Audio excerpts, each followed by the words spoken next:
Olá, seja bem-vindo, seja bem-vinda. Você está aqui no Arqueojogos, seu podcast de jogos desconhecidos, jogos antigos, às vezes nem tão antigos, mas no mínimo obscuros. E hoje vamos estrear aqui nossa série de episódios de 2025. Não podia estar em melhor companhia. Estou aqui com o meu grande amigo Fernando Cardoso. Tudo bom, Fernando? E aí, Toledo, tudo bem? E com você? Ótimo. Voltando de férias, você também, né? Animado para começar essa temporada aqui com o pessoal. E já com um episódio aí que vai ser diferenciado, né? Vamos trazer uma coisa diferente aí hoje. Pois é, vocês já devem, obviamente, ter visto no título do episódio, né? Hoje vamos falar sobre essa nossa querida editora, a GMT Games. Essa aqui foi uma sugestão do nosso ouvinte Bruno, que nos chamou lá no grupo. Aliás, se você não tá lá no grupo de WhatsApp, é só pegar o link aí para participar. E ele falou lá que era algumas coisas que a gente comentou aqui em diversos episódios. A gente tá tão acostumado que a gente vai falando, né? P500 e X-Encounter, CDG, vários termos. E aí nem todo mundo tá versado, né? Nessa nomenclatura própria aí, não só da GMT, mas do mundo dos Wargames. E aí, essa sugestão, foi muito bem-vinda. E aí, eu e o Fernando estamos aqui hoje para tentar falar um pouco sobre esse mundo, né? A gente acabou preparando aqui, vendo que dá para falar muita coisa, né? Então, a gente vai falar um pouco mais sobre esse universo daí da editora e, quem sabe, aí introduzir mais pessoas nesses jogos. A gente falou um bocado de jogos deles aqui, né, Fernando? Nossa, já falamos bastante. Eu já trouxe o jogo deles, você já trouxe o jogo deles. Tem episódio aí no forninho sobre o jogo deles. E assim, a GMT, né, como não é a editora mais antiga, não é a única editora que tem jogos de guerra, nem jogos mais complexos assim, mas acho que tá entre as maiores, né? Então, como em qualquer mercado, né, o que eles lançam, o que eles colocam, o que eles fazem de nome, de nomenclatura, acaba repercutindo aí até pra fora desse mundo. Tanto é que no ano passado, inclusive, até a Devir começou a usar nomenclaturas similares à da GMT, né? Lançou o D500, pra não falar que é o P500, lançou o D500, né? Então, assim, tem um impacto grande aí, você vê que tá afetando cada vez mais coisa, e aí a gente resolveu trazer aí, pela sugestão do nosso querido ouvinte, pra falar um pouco dessa editora que é tão querida, né? Eu mesmo aqui tenho uma prateleira inteira só da GMT, que já tá começando a sangrar pras outras prateleiras, porque já tô tendo que arranjar espaço pra colocar onde vai. Bem isso. Vocês vão ver que geralmente quem gosta acaba virando fã mesmo, o pessoal curte, né, e acompanha, né. E pra você ver, eu pensei, cara, eu não faço isso com basicamente nenhuma outra editora, no nível, né, que eu pude acompanhar, né, e ficar ali sabendo bem do que tá acontecendo. E aí a gente vai contar um pouco, né, como que é isso. Bom, a GMT, ela é uma editora, né, fundada nos anos 90, então, dos anos 90, obviamente, já existia jogo de guerra, já existia jogo histórico, né. Então, é fundada, a GMT veio da inicial dos seus fundadores, o Gene, o Mike e o Terry, né? Aí que veio o GMT. O M e o T vazaram. Pelo que eu pesquisei, eles fundaram a Fresno Gaming Association. E hoje nós temos o Gene, que é o cara que nos escreve cartinhas todo mês, muito boas, né? Que depois a gente vai falar disso. E aí, eles se especializaram em, obviamente, os wargames, jogos históricos, mas não ficam apenas nisso, né, Fernando? Você mesmo trouxe aí um jogo da GMT que não é de guerra nem histórico, né? O Urban Sprawl. Já trouxe um jogo da GMT que não envolve matar nenhum coleguinha, nem nada similar, mas já trouxe, se não me engano, foi você que trouxe, não foi o Space Empires? Não, a gente não falou desse ainda. Esse é spoiler. Caramba, não, pera, me deu branco no nome do jogo agora. Aquele que eu comprei de você, inclusive, agora. Mr. President? Mr. President não é de guerra. Não, que é das companhias que exploram o espaço, vai de 2050 a 2300. O Space Corp. Space Corps. Porra, desculpa. Volta tudo agora. Apaga tudo isso. Não, você mesmo também acho que trouxe, né, Toledo? Falou do Space Corps aqui, que foi um jogo que você me incentivou, já comprei, inclusive, comprei expansão, comprei tudo, já tenho ele completinho aqui em casa, que é um jogaço e também não tem nada a ver com guerra, né? Um jogo de exploração espacial aí, de colonizar outros planetas, então assim, não necessariamente a GMT só envolve jogo de violência, né? Eu ia citar Dominant Species, mas é um jogo bem violento. Evolução, né? Não é explícito, né? Talvez seja um dos mais famosos aqui no Brasil, ao lado do Twilight Struggle. E aí o Dominant Species é um jogo, né? Um worker placement dos melhores aí já feitos, e o tema é bem isso aí, espécie brigando com espécie por habitats, mas é um jogo bem agressivo, né? Entre os jogadores. Eu gosto mais do Marines, eu brinco de chamar o outro de Terrines, né? Mas mas eu já joguei os dois e realmente é um dos melhores, assim, eu não sou muito fã de worker placement, mas é um que eu consigo jogar, sabe? Não é aquela coisa que eu falo, é injogável. Sim. O Dominant Species eu pelo menos jogo, me divirto divirto ali um pouquinho e tá tudo certo. Excelente. Aliás, esses aí são títulos que a gente vai ainda fazer algum episódio um dia. E aí, né, Fernando, o que aconteceu? Esses caras começaram a publicar. Eu acho que quanto aí, se você nunca jogou um wargame, né, assim, na tua imagem deve vir aquele visual, uma mesa gigante, um mapa gigantesco cheio de hexágono e um monte de quadradinho de papel, certo? E um cara barbudo com um charuto e um uísque ali jogando. Sim. Com 6 mesas em volta.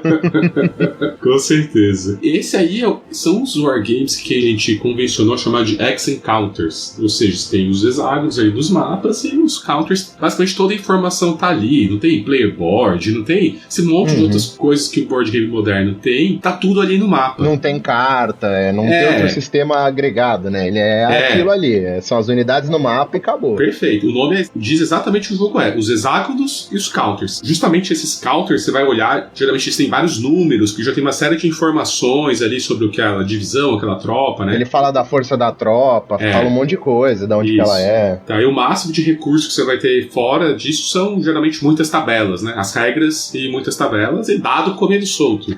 Então esse estilo é o que fomentou, assim, né, o crescimento dos jogos de guerra, né? Sabe que jogos de guerra já existem até um bom tempo atrás, né? Mas, assim, quando você vai popularizar ali mesmo, nos anos 70, né? Tem a Avalon Hill, né? Que é uma editora muito clássica aí, de jogos de tabuleiro e os jogos de guerra, né? Sim. Bom, e aí, obviamente, a GMT tem seus X-Encounters, mas ela começou, talvez, como você falou bem ali no começo, né, Fernando? A criar novas maneiras de jogar esses jogos de guerra, esses jogos históricos com outras adições, né, que hoje em dia são mais ou menos modelos que são muito, muito conhecidos, né, e até copiados, assim, diria. Então, não foram eles, a gente até conversou aqui um pouco antes, né, vocês devem ver, que a gente já falou algumas vezes, os CDGs, né, Fernando? Card Driven Game, né? Boa! A mecânica principal, ao invés de ser tabuleiro ali com muitos counters, e só pra dar uma perspectiva pra galera, quando a gente fala muitos, a gente fala muitos mesmo, tá?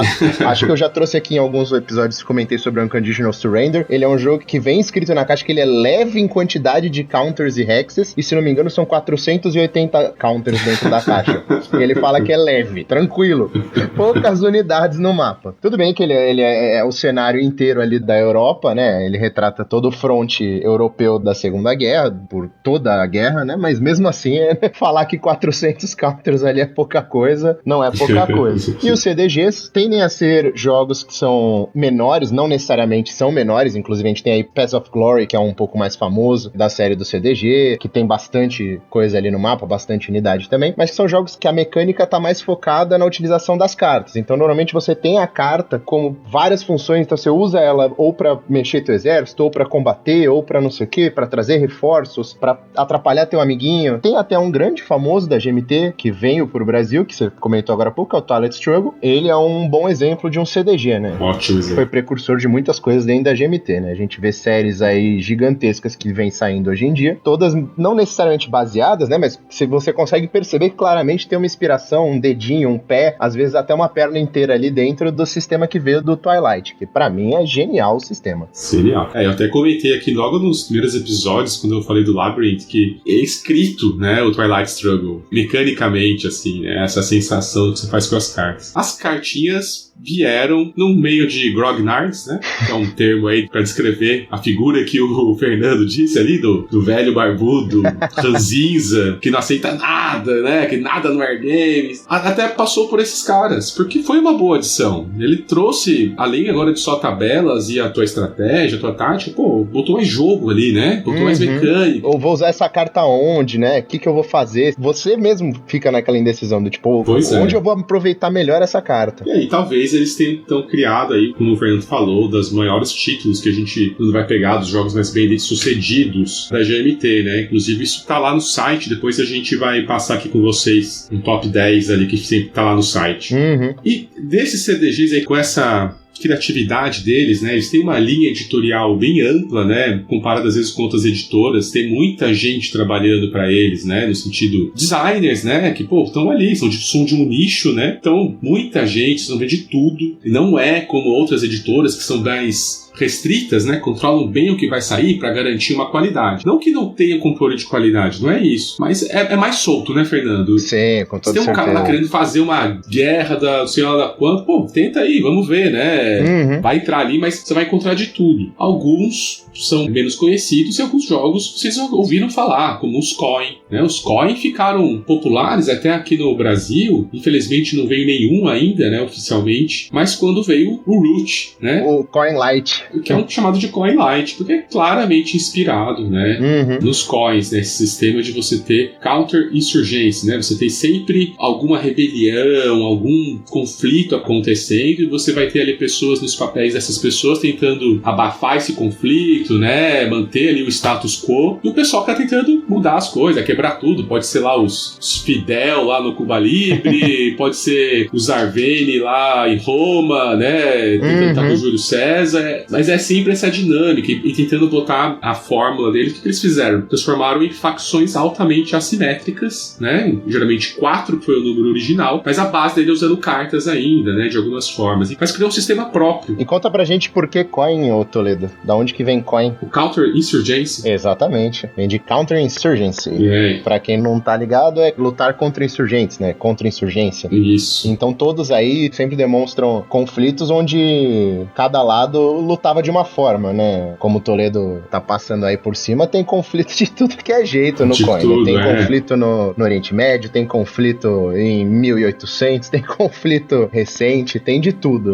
O que não falta é sabores diferentes pro Coin, né? Vai sair até o de Marte agora, né? Saiu, né? Eles começaram entregaram, acho que agora em dezembro, talvez um pouquinho antes de dezembro, mas saiu, que, assim, pelo menos do que eu acompanhei, é o segundo Coin só que eu vejo que é de temas que não são históricos, né? São temas imaginários. Né? Isso. E o primeiro que eu já vi é um que se passa numa hipotética Segunda Guerra Civil nos Estados Unidos, que não é nem da GMT, mas é um jogo que eu tenho muita vontade de comprar e um dia ainda teria na minha coleção. Acho que é 2040, The Second Civil War, alguma coisa assim, da Compass Games. Ele é bem coin-like, né? Eles não chamam de coin, porque obviamente coin é uma marca da GMT, mas é um jogo que me chama bastante atenção, é o único outro que eu conheço que não é baseado em fatos históricos, assim, né? E esse talvez tenha sido, ele não é só por cartas, né? Ele tem um sistema próprio de mecânicas ali que define o sistema, né? Que depois vai ser até importado já para um spin-off já dos coin, que são os ICS, que estão recentemente lançados agora, a gente pode comentar dele, mas ele tem um sistema próprio ali, a gente não vai entrar tanto nisso, quem quiser ouvir um pouquinho mais, lá no episódio número 7, se eu não me engano, eu falei do Fallen Sky, que é o volume 7 da série, e aí eu explico bem lá mais ou menos o que define ali o coin, né, e como que esse sistema funciona. Então, gerou o coin, gerou o ICS. O que é o ICS, Fernando? O ICS é uma série recente, né, da GMT, inclusive, que chama Irregular Conflict Series,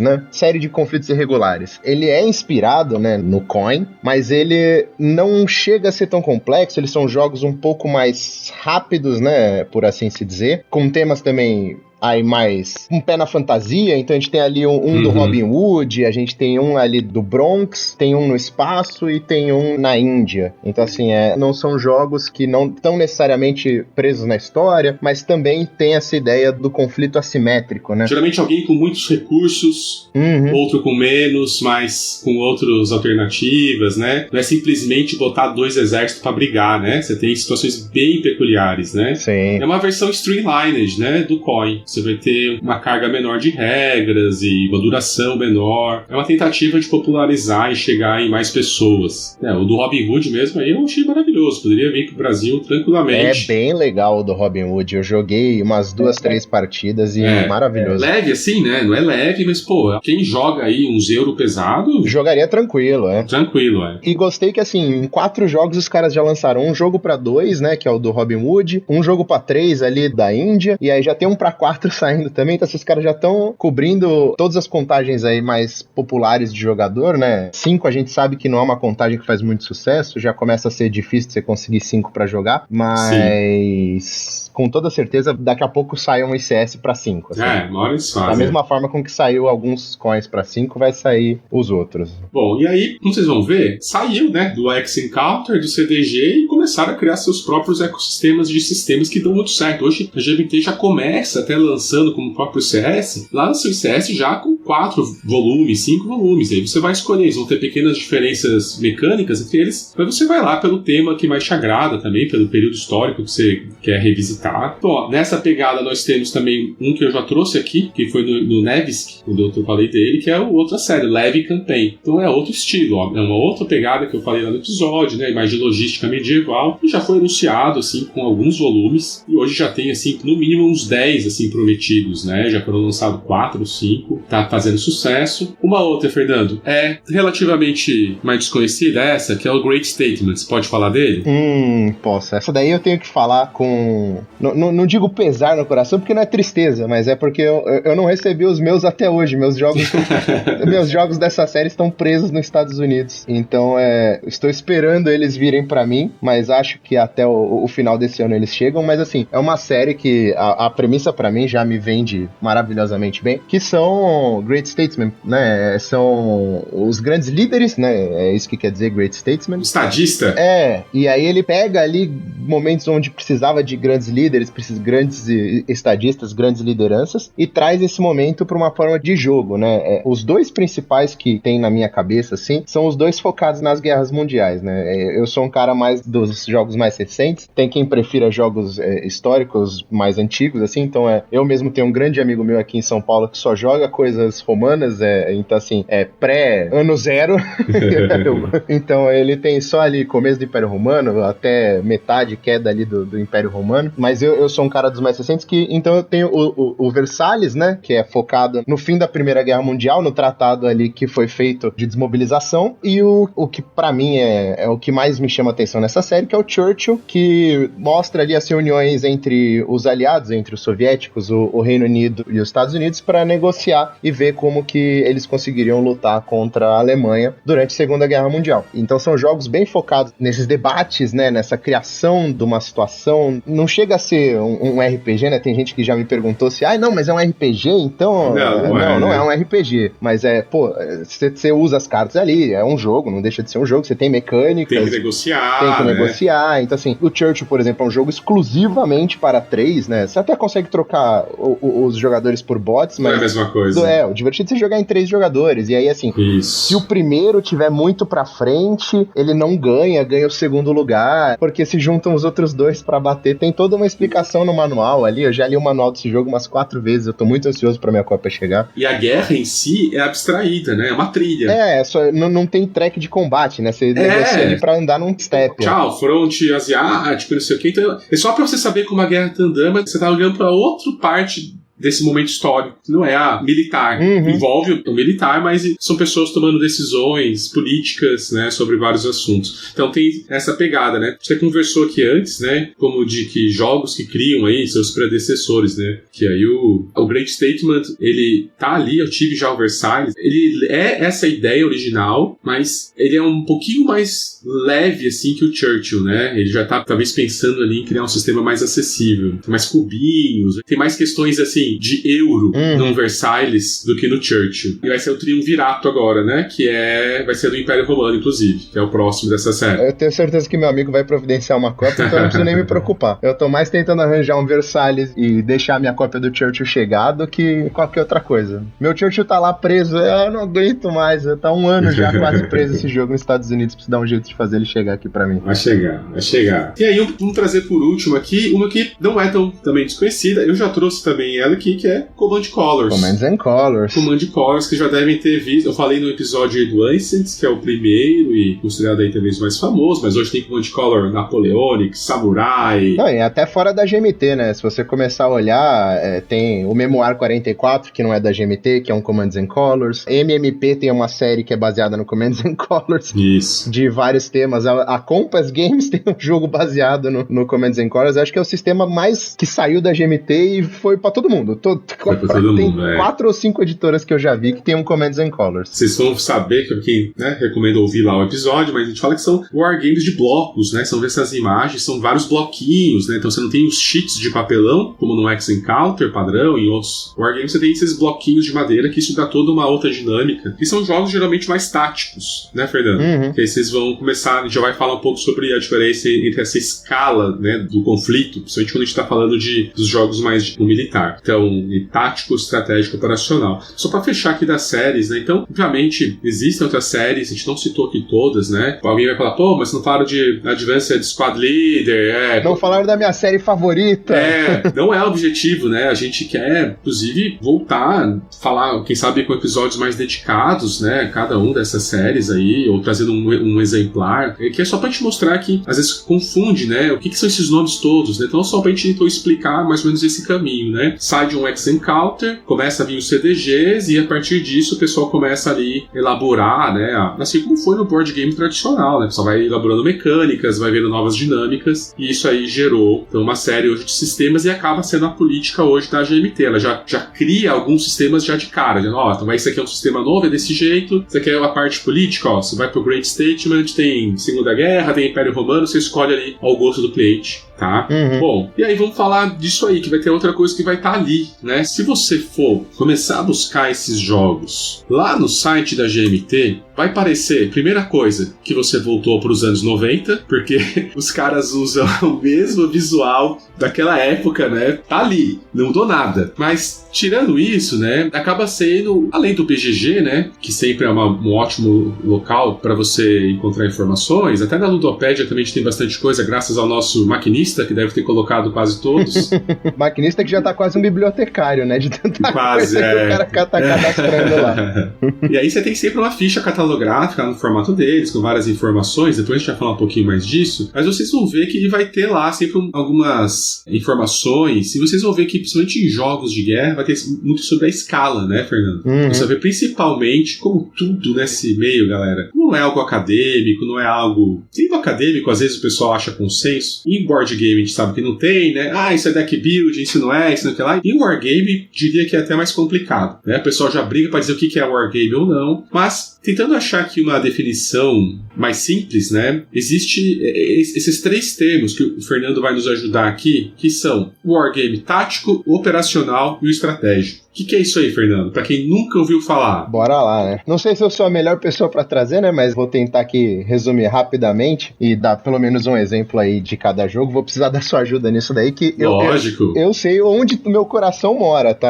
Tem uma dessas escalas aí que eu nem toco, que é a do meio, né? Então, mas vamos lá. Você falou a palavra principal aí, a escala. Exatamente. Esses três tipos de jogos, eles são pra classificar o nível de zoom, né? A escala em que estamos jogando. Então, a gente tem ali os estratégicos, que são aquela visão macro do negócio. Então, eu sou o comandante geral de uma nação, o comandante geral de um exército, e tô ali. Então, tipo, eu vou mandar um exército inteiro pra tentar tomar uma cidade. Eu vou tentar negociar politicamente com aquela região. Eu vou tentar produzir mais recursos aqui. Coisas assim. Aí a gente desce uma escala, né, pros operacionais. Então, você já é um cara naquela cadeia de comando, mas você ainda tá numa visão um pouco mais macro do negócio. Você tá ali mandando, vou mandar esquadrões, pelotões ali, então, para cercar essa cidade, para tentar fazer com que a logística funcione um pouco melhor. E aí, a gente tem, por último, o mais focado de todos, né, que é o tático, que você, às vezes, está controlando uma pessoa individual ali, né?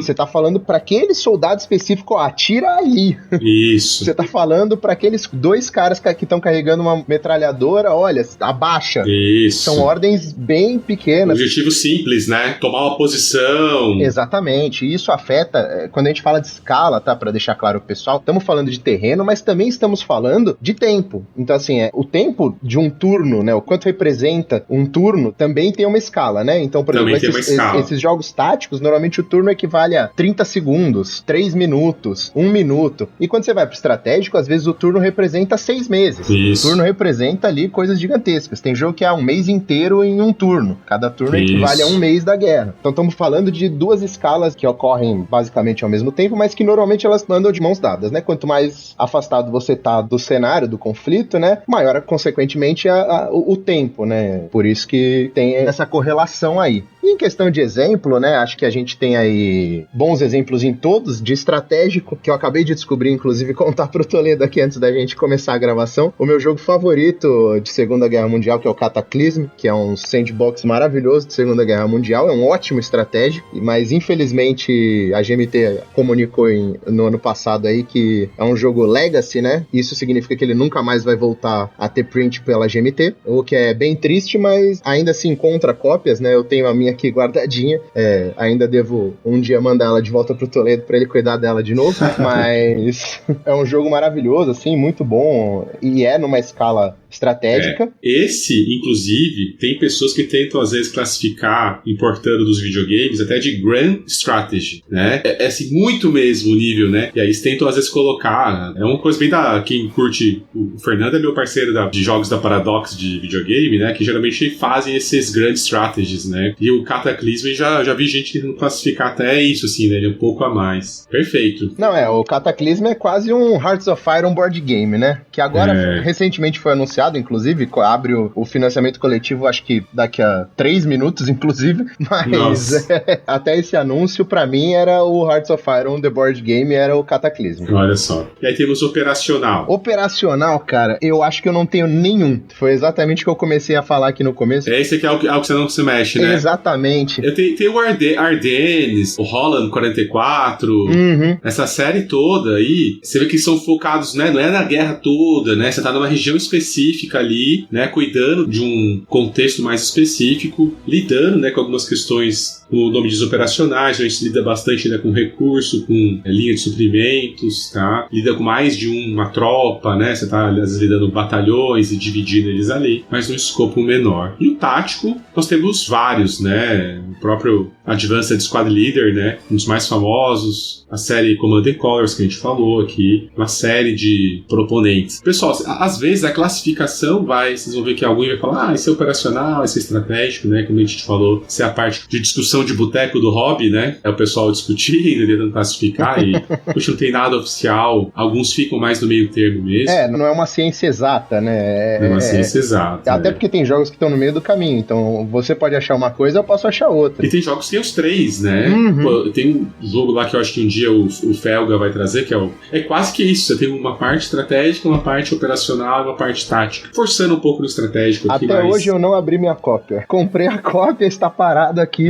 Pra você ter noção, o manual está literalmente entre o meu monitor e a parede, porque é um jogo que eu quero muito jogar, ele tem as 3 escalas ali, me interessa muito, mas tá difícil. Talvez a última seja mais um operacional, ali pensando assim, e as do meio entre o tático, mas aí dá pra pegar bem isso, né? Eu gosto de fazer uma analogia com videogames, pra quem joga. Pra mim, o estratégico é um Civilization. Você tem um mapa inteiro, você tá lá coordenando tudo, você não vê aquela batalha tão de perto, né? Você vê mais lá de alto. Um operacional, pra mim, seria um StarCraft, um Age of Empires, sabe? Você tá naquela região específica e tá ainda coordenando recursos, mas as tropas são ali, não é a guerra inteira ali, né? Não é o conflito inteiro. E o tático, você pega um desses bilhões de jogos aí, Final Fantasy Tactics, Ogre Battle, né?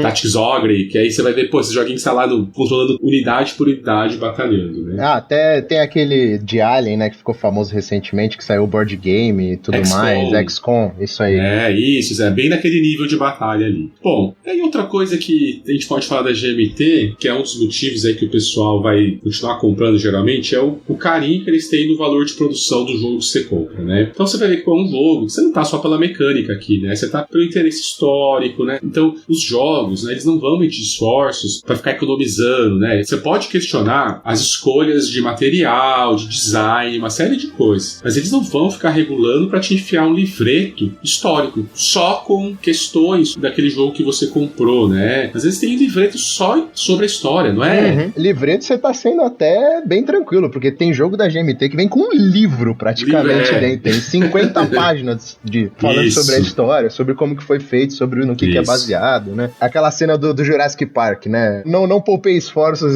pra fazer isso daqui. Isso. Mas é em outro local, né? Se eu digo assim, não vai ter miniatura, pra várias pessoas é um choque lidar com aquelas pecinhas de papelão. Mas, eles colocam, né, um esforço grande em material, em conteúdo, né, histórico para você seguir. E também, a gente tem até um histórico que o Lucas gosta de trazer, né, até a gente não comentou, mas a GMT publica até 18x. Sim. Outra série aí que nós já trouxemos. E devido, né, eles estarem, vamos dizer assim, um passinho acima, que quem é grognard mesmo, raiz, os caras nem gostam de jogo da GMT, fala que é muito Nutella. Muito embelezadinho.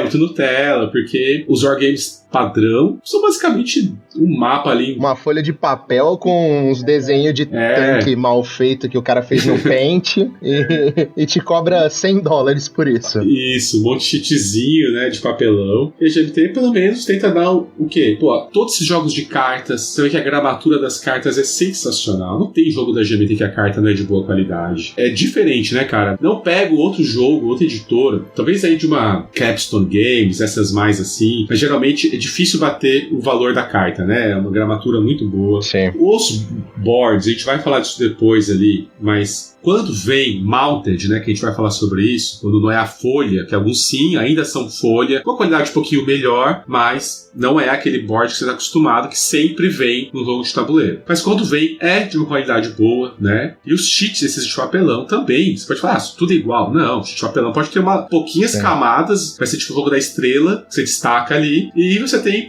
os DGMT são grossos, tá ligado? Você tira aquilo, o nosso grosso, assim, dá diferença aquilo para uma série de questões, né? Então isso até ajudou, por exemplo, o 1846, que é um dos 18x que mais popularizaram na época do Tom Lehman. Ele foi o primeiro que foi para GMT, então foi o primeiro que saiu de uma fabricação artesanal para ter uma fabricação melhor. Isso deu ótimos resultados, né? O valor de produção da GMT, nesses pontos, a gente vai falar aqui de alguns detalhes, mas eu considero acima da média. Concorda, Fernando? Concordo, com toda certeza. Acho que assim, a GMT tem N defeitos, os quais a gente vai tratar em breve sobre eles, mas assim, acho que eles investem onde precisa, né? Você vê a arte da GMT é uma arte, assim, não tô falando sempre, eles têm um problema crônico de reutilizar a arte. Eu consigo nomear 3, 4 jogos que utilizam exatamente a mesma arte, ou seja, os caras não gastaram um centavo pra fazer a arte dos 4 jogos, só reaproveitaram, jogaram de um pro outro.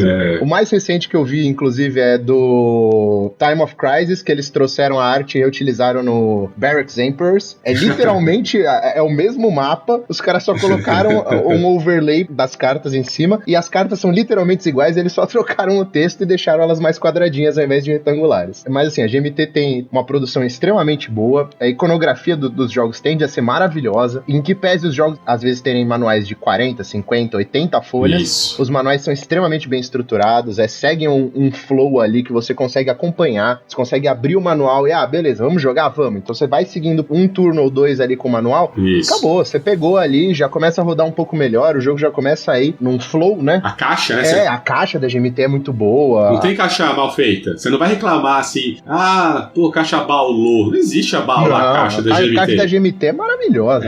Tanto que eles vendem a caixa branca, porque o pessoal começou a pedir. Eles falaram, a caixa de vocês é tão boa que eu quero comprar uma caixa em branco pra colocar meus outros jogos na caixa da GMT. É isso aí. Então, assim, o valor de produção é nesse sentido, tá, pessoal? No que importa ali pra jogabilidade, eles estão investindo. Obviamente, a gente vai comentar de outras coisas. Então, a GMT fecha por isso, né? Vários sistemas, uma produção, de certa forma, padronizada, né, para esses jogos. E aí, vocês devem ter ouvido a gente falar várias vezes, ou visto por aí, que é o famoso P500, que é o que o Fernando até já disse aqui, que já foi copiado pela Devir. É um sistema que trouxe para eles, que a gente não comentou, né, mas eles não são uma empresa grande, eles são quase que uma empresa familiar ainda. Sim. É bem amador algumas coisas. Como que eles garantem, né, tendo, então, um catálogo tão extenso, como eles garantem essa questão de produção dos seus jogos, o que imprimir, né, o que não imprimir, o que a gente bota de novo? Eles criaram um sistema de P500. Então, o que é isso? Basicamente, eles botam lá uma lista de jogos e você pode se inscrever lá que você tem interesse nesse jogo, né, que você quer comprar. Inclusive, você já tranca um cartão de crédito ali nele. Não é cobrado, mas tranca ali, ou seja, eles vão aí monitorando e vendo. Então, 500 foi uma régua arbitrária que eles colocaram, que era mais ou menos assim. Então, passou de 500 pessoas interessadas, a gente vai colocar na fila de produção. E isso garantiu para eles que eles iriam imprimir os jogos que teriam, pelo menos lá, deve ser a conta deles. Não é sempre 500, já vi jogos que foram para a fila com menos. Tem jogos que nem precisam, porque tanta procura que eles já passam na frente, né, e aquilo vai. Mas é um sistema que você pode acompanhar lá do site deles, sempre a lista está disponível, e algo que a gente vai comentar depois aí, mas o Di, que a gente falou lá no começo, se você se inscrever lá na newsletter, ele manda uma cartinha pra nós todo mês, que é muito legal, né, que sempre vem lá com muita informação, que vai sair, e ele sempre dá um update ali, como tá o status do P500. Quais são os jogos que estão entrando no P500, quais que já estão made the cut, né, então, ó, passaram de 500, vão entrar na fila, qual que estão precisando de mais ajuda, e vão te mostrando como é que tá essa fila, né, ó, esse tá no departamento de arte, e aí você consegue acompanhar isso e se programar. Uma hora ele vai avisar, ó, nunca te pega de surpresa. Por isso que é interessante, né? Não sei se você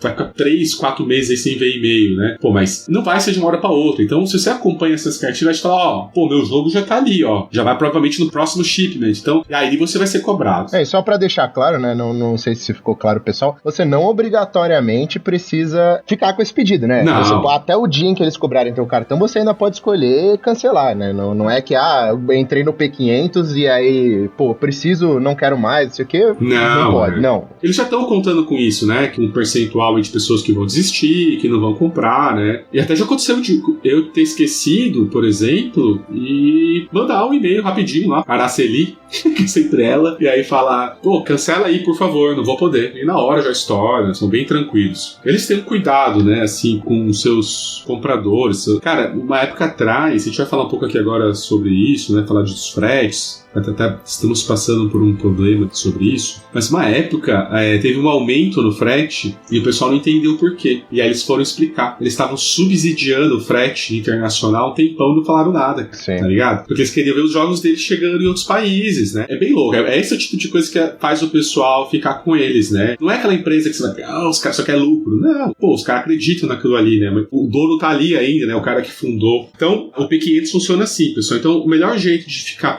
de olho é se inscrever nessa newsletter aí do DIG, todo mês chega, mas se não, lá no site tem uma seção específica de P500 e você consegue ver também cada jogo, ó, por exemplo aqui, ó, abri aqui agora e tem uma expansão do Command Colors medieval, né, ó, P500 tá enviando tal dia, né, então você pode acompanhar ali e ver, né, qual categoria está cada jogo. Charging, ó, em Final Production, ó, já tem aqui a segundo print do jogo do Robin Hood que a gente falou, você vê os jogos que estão na impressão, que tá em estágio final, e aí você pode acompanhar ali, né, pode colocar mais jogos, tirar jogos, assim por diante. Será que fica alguma dúvida sobre esse sistema? Seria uma espécie de uma pré-venda que você não precisa pagar na hora, né, Fernando? Exatamente, você tá falando que tem interesse, mas é só mais pra frente, né? Bem mais pra frente às vezes.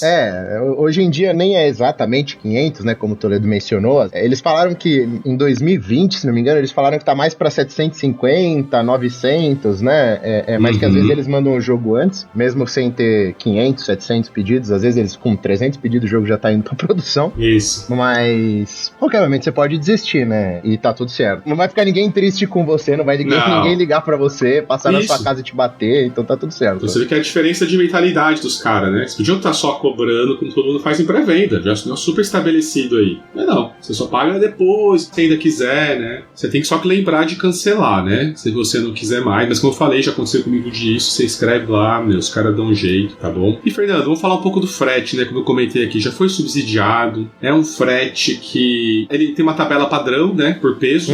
Nessas fichas catalográficas do site, todos têm o peso, você vai somando o peso e é isso. E aí vai dar o teu frete ali, né? Então assim, ele sempre ficou um frete que não era dos mais baratos, mas ele compensava se você juntava mais pedidos, né, Fernando? Já fizemos muitas vezes. Já chegamos a pedir, acho que 8, 9 jogos da GMT numa tacada só, né? Oh, que bons tempos, cara.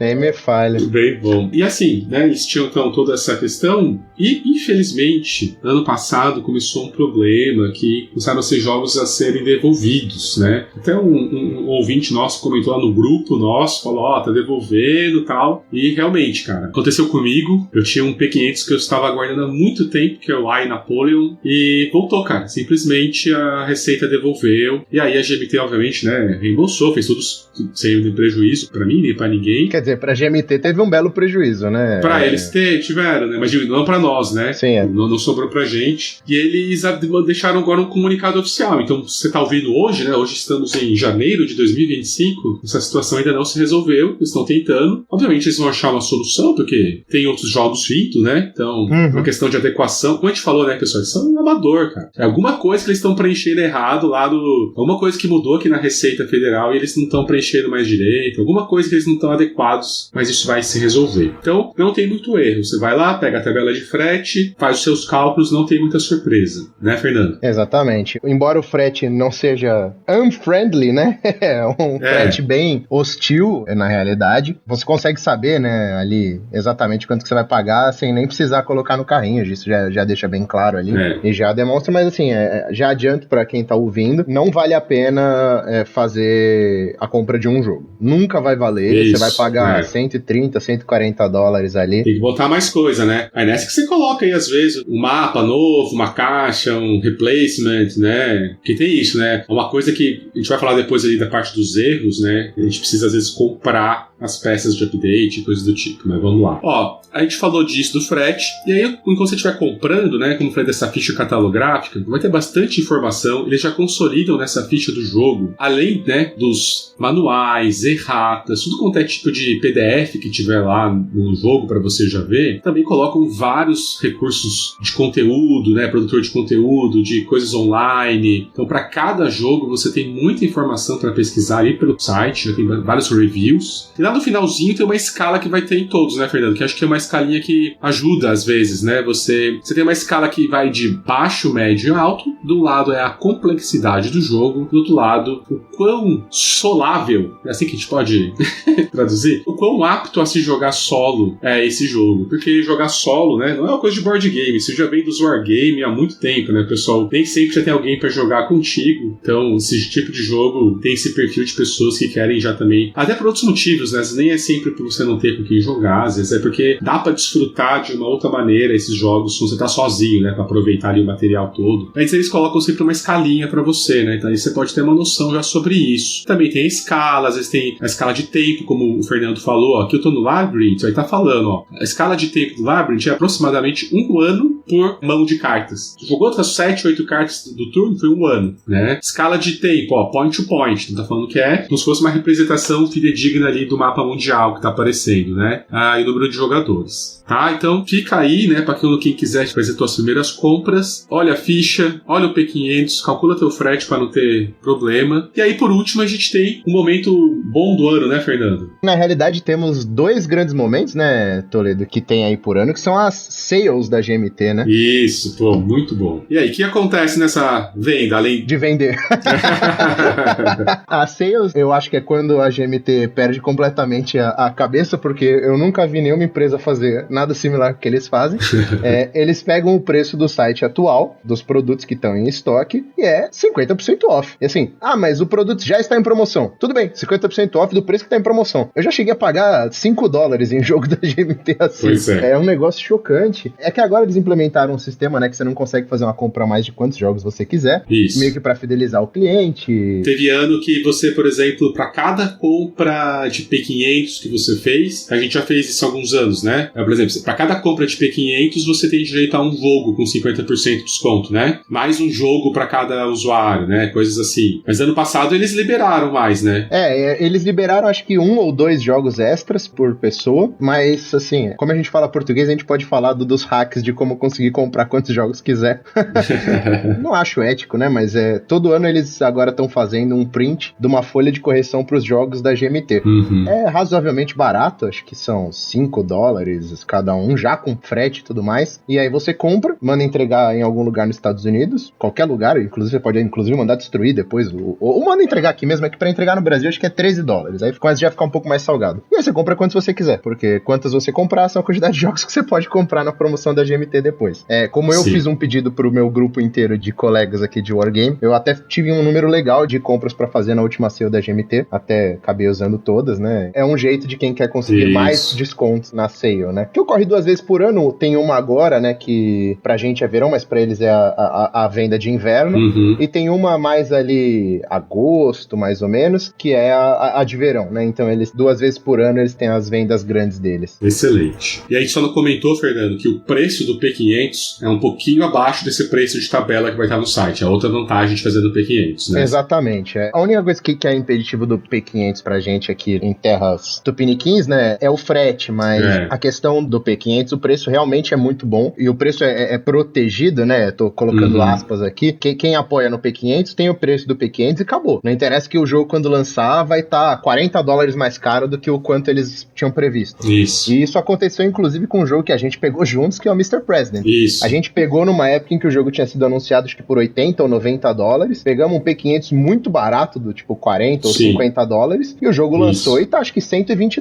Então, assim, valeu muito a pena. Subiu muito o jogo. A gente pagou menos de 50% do valor do jogo no P500. Isso. E valeu muito a pena. Tudo bem que agora a gente vai acabar gastando mais dinheiro ainda com esse jogo, porque já tem um monte de coisa aí vindo no pipeline pra ele, mas vale a pena, hein? Tem um jogo que você já juntou uma galera e vai pegar 4, 5 cópias do jogo, aí vale o preço do P500, com toda certeza vale. Isso. Então, você tá lá, Fernando, ouviu o nosso episódio, comprou um P500 lá, se organizou, chegou o seu primeiro GMT em casa. A pessoa vai ver isso que a gente falou do valor de produção, né? A caixa voa, né? Vai ver que tem muito livro, né? Muito papel. E aí, talvez uma primeira coisa pra gente também dar uma passada aqui agora, falando um pouco sobre como funciona, né? Já que são muitos designers, né? Muitas visões diferentes, como que padronizam o jogo da GMT? Então, além da produção, nós temos geralmente uma certa padronização no manual de regras. E ele é um formato que, pra quem já tá acostumado, eu até prefiro hoje em dia. Mas ele não é exatamente o manual de regras pensado para você aprender. Já vi muita gente xingando isso. Ele é um jeito que ele é indexado, né? Então ele é a seção 1.1. Um é setup. Então a seção 1.1 é o setup do board. 1.2. Por quê? É fácil depois você referenciar, né? Às vezes tá num outro momento, você quer só ver rapidinho sobre counter de tanque vermelho. Mas falar na seção certa é mais fácil depois de você voltar. Mas aprender lendo sessões assim não é a maneira mais indicada. Tanto que, e aí muita gente acaba começando por ele e aí vai começar, mas esse jogo é impossível de aprender, coisa horrível, blá blá. Eu já vi muito relato disso, de pessoas que nunca viram, né? Mas então é meio que de praxe nos jogos vir um outro livro que é o Playbook. E aí no Playbook você tem geralmente um exemplo de jogo, faz a referência, você vai fazer isso, olha lá na referência tal, como o Fernando falou, vai te dar um flow do jogo, e aí você sai do zero ali, e aí depois você vai usando lá o rulebook como sua principal fonte de dúvidas, né, Fernando? Normalmente vem inclusive ali até um bom playthrough, né? Isso. 1, 2, 3, às vezes 5, 6 turnos inteiros do 8 jogo. turnos, depende do jogo, depende do que eles querem mostrar, mas essa é a maneira. Eu tenho um aqui, eu não vou lembrar o nome exato do jogo, mas que inclusive ele fala o playthrough dos primeiros, acho que 2 turnos do jogo, aí ele fala 6 turns later, e aí ele volta pra dar, tipo, mais 2 turnos lá pro meio do jogo, pra mostrar mais situações que podem estar acontecendo, e conseguir mostrar bem a aplicação das regras, né?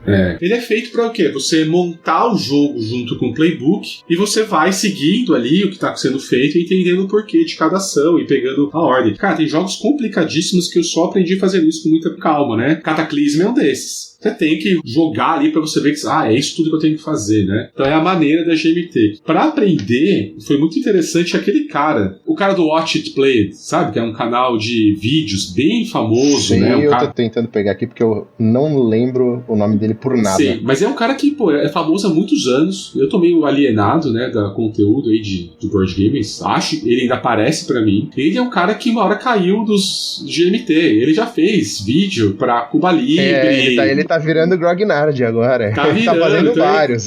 Aí depois a gente vai deixar talvez isso mais pra um episódio só de Wargaming, que a gente pode trazer, né, Fernando? E aí a gente pode falar mais de outros canais. Mas existem, né? Existem também as outras fontes aí. Bastante pessoa tentando fazer vídeo, explicando, de qualidades aí mais variáveis, mas tem bons produtores. Rodney Smith, esse cara. Então essa é a primeira coisa que às vezes causa já uma estranheza. O formato das regras é bem padronizado, isso que a gente tá conversando aqui. Sempre vai ter esse manual indexado. Depois se acostuma. legal. Eu, quando preciso revisitar, pra mim é muito mais fácil. Pô, eu quero saber exatamente o que é essa parte da carta. Eu vou lá na seção de cartas, tá ali. Mas como eu falei, exige uma certa adaptação. Saber, né, Fernando, também que você tem que ficar de olho no que se é um mounted map ou não, né? Você tá com a versão deluxe ou não? Você tá com a big box de 3 polegadas ou não? Porque os jogos vão sendo feitos várias tiragens, então alguns vieram originalmente com um mapa que não é mounted. O que é o mapa não é mounted? É uma folha. Eu não sei que material é aquele. Não é uma sulfite, né? Um papel um pouco mais grosso ali, mas não deixa de ser só um papel, né? É um papel. O mounted é aquele mapa duro que a gente tá acostumado aqui no Brasil mesmo. Que dobra, né? Tem bifold, trifold, quadrifold, que parece aquela sanfona, né? Isso, muito bom. Então isso é uma coisa boa pra ficar de olho se você vai comprar um jogo, pra ver se não tá pegando uma versão com mapa desse. Algumas pessoas até preferem o mapa que não é mounted, né? Porque já compra lá a placa de vídeo pra botar em cima, mas aí o cara tem que estar muito nessa pegada, né? Eu acho, assim, e aí, assim, de novo, Instituto de Informações completamente relevantes, porque o que eu acho não pode não se aplicar pra nenhuma outra pessoa da face do planeta, mas o pessoal que gosta do mapa de papel, pra colocar o acrílico por cima, já é um pessoal bem mais avançado no hobby. Normalmente você tá com um jogo mais complexo, então você vai pegar uma caneta pra escrever no acrílico ali, pra marcar o que você tá fazendo e não sei o quê. Perfeito. Eu, pelo menos, que não jogo jogos tão complexos assim, não que as coisas que eu não jogo não sejam consideradas complexas. Tem pelo menos uns 10 jogos acima de 4 de complexidade no PGG. Eu prefiro muito o mapa duro mesmo. É mais difícil de você bater nele, né? É mais difícil das coisas saírem. Não tem o perigo de você rasgar, furar o mapa ali. Eu não consigo defender o mapa que não é mounted, cara. Também não consigo. E graças a Deus a GMT vem parando de produzir jogos com mapa de papel. Eu vejo que é mais jogos que ela tá testando. Então, por exemplo, o Downfall, que pra mim é um jogo sensacional, inclusive. Que jogo maravilhoso. É um dos melhores jogos que eu já joguei da Segunda Guerra. É exclusivo pra 2. Um lado joga com o fronte soviético, o outro lado joga com o fronte aliado. Maravilhoso o jogo. E aí é o primeiro jogo, o cara tava estreando o sistema novo, muita coisa nova ali envolvida. Aí a GMT fez com mapa de papel. Mas assim, já fez vendendo a opção com o mapa mounted separado, né? Que às vezes eles fazem isso. Então assim, e explodiu tanto, todo mundo comprou o mapa mounted que já teve reimpressão do mapa, mas ainda não teve reimpressão do jogo. Isso. Então agora vai voltar tudo. Né? Então às vezes dá pra você comprar o mapa mounted, né? Qual é o problema? Às vezes com o mapa, com uma versão nova, a caixa não aguenta. Então às vezes também vende a caixa um pouquinho maior que eles têm, que é essa Big Box, que aí geralmente você já apontou expansão e tudo. Então você pode comprar esses itens avulso, ou dependendo do print que você tá, isso já tá vindo de padrão. É algo que é um pouco diferente também, que você não vai encontrar isso geralmente em editoras padrão, né? Você tem um produto lá bem do mesmo jeitinho, no máximo você vai ter a diferença de um deluxe para um não deluxe, né? Que também acontece aqui. Não tem tanto, mas alguns jogos já estão começando a ter, como o Time of Crisis, que eu e o Fernando trouxemos para vocês aqui num episódio tempo atrás. É um dos jogos que já tem uma versão deluxe, né, Fernando? O que muda aí numa versão deluxe? A GMT tende a fazer versões deluxe de jogos que fizeram bastante sucesso, né? De jogos que estão brilhando aí no catálogo deles há bastante tempo. Acho que os exemplos mais famosos de edições deluxe que eles têm é o Path of Glory, que teve uma edição bem legal, deluxe, e aí tanto é que virou a edição padrão do jogo, né? A edição atual do jogo é baseada na edição que chamou deluxe. O Twilight Struggle já teve várias edições deluxe, inclusive edições maravilhosas, com caixas de madeiras e coisas lindas, e kits promocionais de cartas, e agora anunciaram mais uma edição, acho que pra comemorar 20 anos do jogo, talvez, 15 anos do jogo, não sei exatamente quantos anos, mas tá lá no site da GMT, em P500, uma edição nova, com uma arte que ficou fenomenal, a caixa do jogo tá linda, pelo que eu entendi, vai ter algumas outras mudanças, que eles não mostraram tudo ainda. O Time of Crisis vem agora numa edição deluxe, e então assim, a GMT mexe em coisas, então ela dá uma reequilibrada no jogo ali, né, tem o que o pessoal pode chamar de patch, né, então assim, eles vão atualizando o jogo, vão reequilibrando, nerfam alguma coisa que tá muito forte ali, atualizam alguma coisa que tava muito fraca, trazem um manual ali, corrigem alguns erros, algumas coisas que possam ter, põe uma arte ali melhor, uma caixa um pouco maior, às vezes pra já caber as expansões, coloca, obviamente, as expansões normalmente dentro dessa caixa deluxe, e tá pronto aí tua receita de edição deluxe da GMT. Normalmente uma arte mais moderna, assim, um pouco mais bonitinha, às vezes até com o mapa dos dois lados, né, então o Path of Glory é um exemplo disso, então ele, de um lado ele tem a arte deluxe, do outro lado ele tem a arte clássica, então não é uma coisa de se descartar que possivelmente Time of Crisis ainda vem assim, um lado um mapa bonitão, novo, e do outro lado um mapa clássico pra quem quer jogar. Então, só pra não confundir, que a gente tem no board game, geralmente, como o Deluxe, geralmente muito focado em componentes melhores. Não é bem o caso aqui. Existe uma melhoria, geralmente, da arte, nem sempre dos componentes, né? E geralmente isso de você já juntar com o conceito de Big Box, né? Que seria você juntar tudo que já foi lançado ali num pacote só. Bom, então você recebeu o teu produto e vê outra coisa que você vai se tocar não na hora. Quando você for jogar daqui uns meses, quando você for perceber que você vai ver que já tem errata. Às vezes, mal chegou, já tem errata. O jogo nem chegou. O jogo tá lá ainda com a GMT já te manda um aviso, tipo, ó, teu jogo tá errado, tá, amigo? Tá errado. Então, assim, cara, a gente tá falando aqui, pô, uma empresa meio familiar, os caras, né, tentando fazer um monte de coisa lá na unha, trocentos jogos, texto pra caramba, óbvio vai ter erros. E componentes que estão em vários lugares, né? Então, assim, a regra tá referenciada num ponto, depois tá no outro, o texto da carta fala outra coisa. O público aqui, que às vezes, eu nem julgo, né? Às vezes por coisas mínimas aparecem tópicos gigantes na Ludopédia, daí fica maluca. Cara, um que eu tive aqui, que eu já inclusive tive que desfazer infelizmente, que é o Ancient Civilizations of the Inner Sea. E ele viu um papel, assim, um bilhete mesmo, como se tivesse alguém que escreveu, mas só imprimiu falando assim, ó, os cilindros marrons deveriam ser azuis. Considere que são azuis. É quase assim, pô, foi mal, cara. Imagina aí que é azul. Sim, eu já recebi coisas similares da GMT também. Já recebi jogo da GMT que veio com um papelzinho falando, tipo, olha, o counter tal, tá tal informação, mas esquece. Não é isso, tá ligado? Era pra contar tal informação. Não, amigo, porra, manda o counter atualizado. A gente brinca, mas a GMT aqui no Brasil seria rechaçada toda quarta-feira, né, na Ludopédia. Tem que explicar, Como o Toledo mesmo falou, né, o jogo já chega na tua casa com errata às vezes, mesmo sendo bem acompanhado o jogo, né, eles obviamente têm um bom serviço de acompanhamento, de qualidade, é isso, são 50 páginas de regras, são 40 páginas de playbook, aí mais 300 counters, mais mapa, mais faça alguma coisa, não tem como, mas a GMT consegue surpreender, né, a GMT consegue fazer uma proeza que eu nunca vi acontecer em nenhum outro tipo de mercado e empresa, a GMT consegue criar novos erros, né, então assim, a GMT consegue da primeira edição pra segunda edição ter novas erratas. Então, assim, eu não sei como é que é o processo deles lá. Hoje em dia vem acontecendo menos isso, mas eu já tive jogo da GMT que a errata da segunda edição é diferente da errata da primeira edição, porque eles conseguiram tentar corrigir e erraram na correção. E aí você fala, não é possível. Vem erro novo, às vezes, vem erro novo. O cara fala assim, não, aquela carta que tava correta na primeira edição, agora tá errada na segunda. Você fala, não, por que mexeram? O negócio tava funcionando. Às vezes vem na terceira, vem na quarta. Tem jogos da GMT aí que estão oitava, nona edição, tem errata. Não só errata, como a GMT tem uma fanbase muito grande e os desenvolvedores muito ativos. Então, quando algo do jogo não tá funcionando, ou tá quebrado, ou não é como eles gostariam que fosse, eles não estão nem aí pra atualizar. Eles atualizam mesmo e, ó, tá aqui a nova versão do manual. Mudamos a regra tal, mudamos a carta tal, mudamos aquela unidade que tava muito forte. Agora, não sei o que. Então, tipo assim, eles não têm esse problema. Usar o Time of Crisis de novo de exemplo, a carta do Foderati mudou já várias vezes, a da Nacho Memory, se não me engano, que também já mudou várias vezes. As duas vão mudar de novo, sabe? Então, assim, a comunidade é muito ativa, os desenvolvedores são muito ativos, e aí isso rende, né? Os jogos vão sendo melhorados com o tempo, né?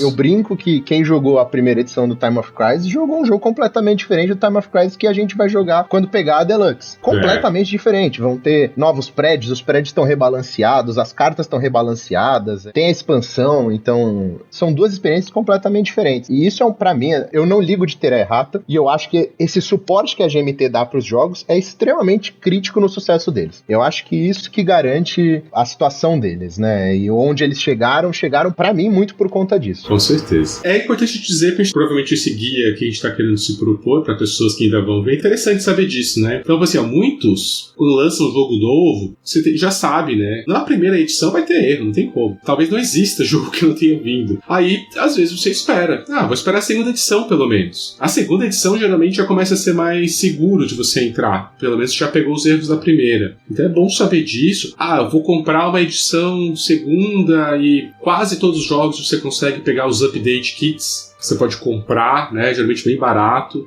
Os counters estão errados, você pode comprar um manual. Às vezes mesmo que não tá no site, se você escrever, fala, pô, vocês não tem aí um manual extra, não sei o quê, tudo dá pra negociar lá com os caras, né? Pra você remontar a tua cópia, pra deixar ela mais atualizada possível. Mas é um sistema muito parecido com o que o Kist trouxe aqui pra quem ouviu o episódio do High Frontier, quando ele explica lá o conceito de Living Rules, né? É um conceito bem igual ao pessoal da Serra Madre, que eles estão constantemente aprimorando as regras, então, infelizmente, a impressão que tá lá na tua casa pode não ser mais a atual, né? Então, para alguns jogos isso é até bem frequente, né? Então, no mínimo, ou esses aprimoramentos de edição para edição, ou mesmo o conceito de Living Rules, que vão sendo trocados aí com as edições. Então, como regra geral, quanto maior a edição, mais seguro você está, no sentido assim, se você for muito neurótico com isso, que você está com a versão mais próxima. Mas alguns jogos você vai saber que vai mudar sim. Bom, acho que a gente conseguiu falar bastante sobre o processo aí de escolher um jogo, comprar, fazer o P500, né? Passar um pouco sobre o que essa editora é. E agora, para finalizar, a gente vai falar aqui de alguns assuntos que a gente deixou aqui de acessórios, né, para comentar. Eu vou trazer aqui o primeiro, que é para falar sobre, como eu falei já um pouquinho aqui no outro momento, que bastante gente que joga solo, né? Então, sim, os wargames já são meio que propícios para isso, tanto pela maneira que eles são desenhados, tanto pela quantidade de material que tem, né? Eu sempre falo isso. Eu jogar wargame com outra pessoa é outra experiência de eu jogar sozinho, porque quando eu tô com alguém, eu vou ficar lendo, nossa, mas o que é isso aqui? Eu vou na referência atrás, né? E consultar, às vezes, um dos livretos que veio, ou olhar na internet algum material. Então, eu acho que isso, para quem gosta de desfrutar dessa parte histórica, jogar sozinho, às vezes é até melhor nesse sentido, né? O objetivo é outro. Mas eles têm um cuidado. Muitos dos primeiros modos solo são bem difíceis, assim, de você aprender. São baseados em flowcharts, né? São aquelas árvores de decisão, né? Isso, papapá. Eles tentam fazer bots que reajam ao estado da mesa, né? Que não sejam só burros ali, né? Fazendo uma coisa aleatória. Mas eles têm, principalmente com coin, começaram a tentar fazer sistemas mais streamlined, por exemplo, um que é baseado só agora num deck de cartas. Já tem pro Fire in the Lake, aquele da Índia, né? Acho que todos agora já vem assim. Ou aquele sistema para todos os CDGs, né? Que tá... Isso. E esse aí, inclusive, deixo a dica aí pro pessoal. Obviamente tem a versão impressa, bonitinha, com as cartinhas e tudo mais, e os manuais que você compra ali, eles te entregam na sua casa, mas eles disponibilizam esse sistema gratuitamente no site deles. Você consegue entrar, baixar e imprimir. Você vai ter que imprimir algumas cartas, um tabuleirinho, usar alguns dados que você tem em casa, ou que você compre na Lodéca, no Mercado Livre, no Amazon, onde você quiser. Isso. E você consegue utilizar, né? Então, assim, não necessariamente você precisa investir no pacote oficial, eles disponibilizam para quem quiser utilizar o sistema. Eu comprei, cara, numa dessas compras que, para aproveitar ali o frete, eu comprei, eles têm oficialmente o sistema versão 1 e 2, né? Volume 1 e 2. Cada volume vai funcionar para alguns jogos, 5, 6 jogos, né? Cara, você tem noção, vem num ziplock grandão daqueles, sabe? É pouca coisa, é bem pouquinha a parada, assim, nem precisa, só porque eu queria ter o original. Mas basicamente eles desenvolveram um sistema que, a princípio, você conseguiria usar, adaptando aquele sistema, jogar ele para qualquer CDG, né? Porque você basicamente você simula ali uma mão que você não tá vendo de cartas. E qual que é o grande problema? Enquanto o jogo não tem informação escondida, é bem comum no Wargame o pessoal jogar pelos dois lados, né? Tentar fazer seu melhor, que é mais ver de se enrolar. Mas quando você tem carta que precisa ficar escondida, gera um problema. Então esse sistema é criado pensando nisso, que não vai ser um bot assim pra fazer todas as decisões. Você ainda toma várias decisões, mas ele ajuda nessa questão das cartas. E aí para alguns jogos eles já dão uma adaptada para você. Então no volume 1 tem 6 jogos, eu peguei por causa do Command Colors Ancients. Volume 2 tem mais alguns jogos, e eles vão lançar agora para vários jogos, tá? Então para quem joga solo, vários já tem modo solo nativo. Você consegue ver lá pela própria ficha catalográfica lá do jogo, como eu falei, naquela escalinha que tá sempre lá embaixo. Mas agora também estão sempre se criando. Eles criaram inclusive um grupo dentro da GMT de pessoas que estão só envolvidas em criar modo solo agora para os jogos, revisitar, né? Então para quem gosta de jogar assim também, é um prato cheio a editora, tá? Fernando, vamos falar da C3i? C3i, a grande C3i, que já foi uma situação um pouco melhor pro brasileiro, mas hoje em dia também tá um pouco complicado. A C3i, pra quem não sabe, é uma revista que fala sobre os jogos não só da GMT, mas em grande maioria da GMT. Eu não consegui entender direito, já pesquisei bastante sobre o assunto, se eles são o mesmo grupo ou não são, se são só próximos. Pelo que eu entendi, parece que eles são só próximos, não é uma editora de revistas da GMT. É uma parceria bem forte, né? Eu acho que só a parceria, eles talvez usem um pouco da infraestrutura da GMT ali, mas não me parece que são a mesma empresa, por tudo que eu consegui achar. E eles lançam ali, é bem ocasional, acho que é uma por ano, a revista, ou talvez 2 por ano. A revista vem sempre acompanhada de um jogo exclusivo para ela, às vezes baseado em jogos da GMT. Então, um dos mais famosos que veio é o Unconditional Surrender Case Blue, que é uma versão pequena de um jogo que a gente já mencionou aqui hoje, que tá em P500, inclusive, para virar um jogo da GMT mesmo, oficial, com caixa e tudo mais, porque o jogo, por ser revista, ele vem num formato de revista mesmo. Então, um tabuleirinho numa folha de papel, são poucos counters, os counters um pouco mais finos, não tem caixa, e a C3i tem conteúdos exclusivos. Então, assim, às vezes ela traz um kit de counters novos, uma regra nova para algum jogo, um cenário novo para algum jogo. É bem interessante. Eu brinco que piorou um pouco pro brasileiro, porque revista não tem imposto, né, para importar pro Brasil, então era razoavelmente fácil de conseguir essa revista e mandar para cá, sem se ferrar muito com isso, e quando você tomava imposto na cabeça, você conseguia desviar. Só que quando entrou aí a pandemia, né, o frete deu uma bela disparada, e aí começou a inviabilizar bem o envio das coisas da C3i pro Brasil, então começou aí a ficar numa média de $50, $60 para você conseguir mandar a revista para cá, às vezes até mais do que isso, dependendo do quanto que você tá pegando de coisa, tá pegando várias edições, às vezes eles lançam alguma coisa extra ali, então é uma folha de counters a mais, ou uma caixinha promocional de alguma coisa, e aí isso já faz o frete lá pra casa do caramba. Então ficou um pouco complicado de conseguir hoje em dia, mas algumas edições eles disponibilizam algumas coisas gratuitamente online, alguns conteúdos depois inevitavelmente chegam nos jogos da GMT em novas edições, ou até como expansões, mas é algo que vale a pena ficar de olho, e se você tem curiosidade, acompanhar a C3i, né? Tem muita coisa que sai lá que é bem interessante, não tem como negar que tem que ser acompanhada. Muito bom. E aí, a gente tem também o quê? Você quer testar esses jogos? Como sempre, dá pra jogar online, né? Então, o que existe hoje em dia?